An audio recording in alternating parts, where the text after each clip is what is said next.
नाजरीन, क्या आपने कभी ऐसा फैसला किया है जिस पर बाद में अफसोस हुआ हो, या कभी कोई बात सुनी हो और फौरन यकीन कर लिया हो, सिर्फ इसलिए कि वो आपके ख्याल से मिलती थी? अगर ऐसा है तो हो सकता है आप भी कॉग्निटिव बायस यानी ज़हनी फरेब का शिकार हो चुके हों। ये वो ज़हनी चालें हैं जो दिमाग हमारे साथ खुद ही खेलता है और हम हकीकत से हटकर फैसले कर बैठते हैं।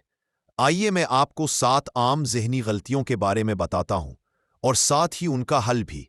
नंबर 1, तस्दीकी तासुब, कॉन्फर्मेशन बायस। ये तब होता है जब हम सिर्फ उन्हीं बातों को सच मानते हैं जो हमारे पहले से बने हुए ख्याल के मुताबिक हो। मिसाल के तौर पर, अगर आप समझते हैं कि बच्चे मोबाइल से खराब हो रहे हैं, तो आप सिर्फ ऐसी वीडियोस या तहकीक देखेंगे जो यही साबित करेगी, और जो इसके खिलाफ हो उसे नजरअंदाज कर देंगे। इसका हल यह है, जब भी कोई बात सुने तो कोशिश करें कि इसके बरक्स पहलू को भी सुने, तभी आपका फैसला मुतवाजिन होगा। नंबर 2, एंकर बायस, पहला तासुर ही सब कुछ। ये तब होता है जब कोई इब्तिदाई बात या नंबर दिमाग में बैठ जाए और हम बाकी सब फैसले इसी के गिर्द करें।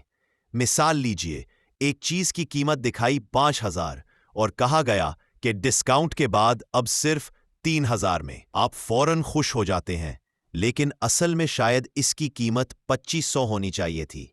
इसका हल ये है, खरीदने या फैसला करने से पहले थोड़ा सा वक्त ले, मार्केट का जायजा ले, फिर फैसला करें। नंबर 3, अवेलेबिलिटी ह्यूरिस्टिक, जो ताज़ा हो वही सच लगता है, यानी जो चीज़ हाल ही में देखी या सुनी हो वो दिमाग में ज्यादा ताकतवर लगती है। जैसे आपने कल एक चोरी की खबर देखी तो आप समझे कि अब चोरियां बहुत ज्यादा हो गई हैं, हालांकि असल में ऐसा कुछ भी ना हो। इसका हल यह है, हमेशा डेटा या मुकम्मल तस्वीर देखकर फैसला करें, सिर्फ याददाश्त या खबरों पर ना जाए। नंबर 4, डनिंग क्रूगर इफेक्ट, कम इल्म ज्यादा एतमाद। ये तब होता है जब किसी को थोड़ा सा इल्म होता है लेकिन वो खुद को माहिर समझने लगता है। ऐसे लोग अक्सर बड़े एतमाद से बात करते हैं, लेकिन हकीकत में इनकी मालूमात महदूद होती है, जबकि जो वाकई जानने वाले होते हैं वो एहतियात से बात करते हैं, क्योंकि वो जानते हैं कि इल्म की कोई हद नहीं। इसका हल ये है, खुद को सीखने वाला समझे, हर दिन सीखने की कोशिश करे और हमेशा आजिज़ी रखें। नंबर 5, संक कॉस्ट फैलेसी, जो लगा चुके हैं उसे छोड़ना मुश्किल लगता है। यह तब होता है जब हम किसी काम में वक्त, पैसा या दिल लगा चुके होते हैं और फिर उसे छोड़ना मुश्किल लगता है, चाहे वो फायदेमंद ना हो। मिसाल के तौर पर, आपने एक पॉडकास्ट आधी देख ली और आपको पता चल गया कि यह बेकार है, लेकिन आप फिर भी कहते हैं अब आधी देखी है तो बाकी भी देख लेते हैं। इसका हल यह है, जो हो चुका उसे छोड़ दें, आगे अगर फायदा नहीं तो रुक जाना ही बेहतर है। नंबर 6, बैंडवैगन इफेक्ट, सब कर रहे हैं तो हम भी करें। ये वो वक्त होता है जब हम सिर्फ इसलिए कुछ करते हैं क्योंकि सब लोग वही कर रहे होते हैं।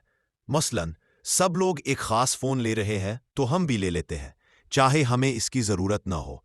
इसका हल ये है, फैसला अपनी सोच, तहकीक और जरूरत के मुताबिक करें।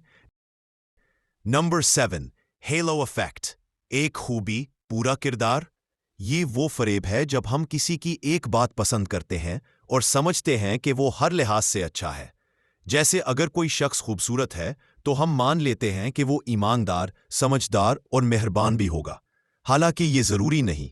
इसका हल ये है, हर इंसान या चीज को पूरी तरह देखें, सिर्फ एक पहलू पर फैसला ना करें।